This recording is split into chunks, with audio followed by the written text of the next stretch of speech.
મારું નામ કાર્તિક અરવિંદ કુમાર શેઠ છે. હું યુનિકેર હોસ્પિટલનું એડમિનિસ્ટ્રેશન સંભાળી રહ્યો છું. કાર્તિકભાઈ, શું કહેશો? એક ગંભીર બેદરકારી આપણા હોસ્પિટલ તરફથી આવી છે. એક 20 વર્ષીય યુવતીએ આક્ષેપ કર્યો છે કે આપના જે ડૉક્ટર છે, ડૉક્ટરે ક્યાંક ને ક્યાંક ડાબા પગની જગ્યાએ જમણા પગનું ઓપરેશન કર્યું છે, કોઈ પણ પ્રકારની સંમતિ વગર.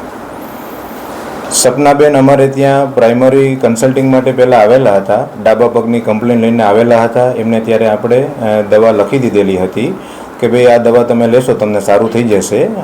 દુખાવાની કમ્પ્લેન એમની હતી. એમને સારું નહીં થયું હોય, ફરી પાછા એક વીક પછી કદાચ આવ્યા હતા મારી પાસે કે ભાઈ અમારે સર્જરી જ કરાવી છે, મને આમાં નથી, દુખે જ છે મને.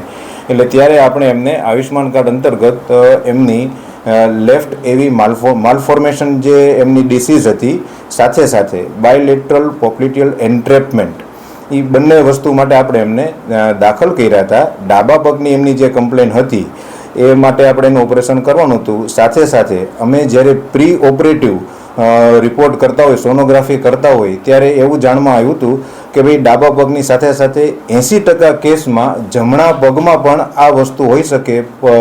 પગમાં નસ ક્યાંક દબાતી હોય તો બીજા પગમાં પણ 80% શક્યતા હોઈ શકે. એટલે બંને પગનું એમને આપણે સમજેલું હતું કે ભાઈ આવા કેસમાં ડાબા પગમાંથી એવી માલફોર્મેશન એક્સિઝન એઝ વેલ એઝ બાયલેટરલ, એટલે કે બંને પગનું બાયલેટરલ પોપ્લિટિયલ એન્ટ્રેપમેન્ટનું સર્જરી કરાવવી પડશે.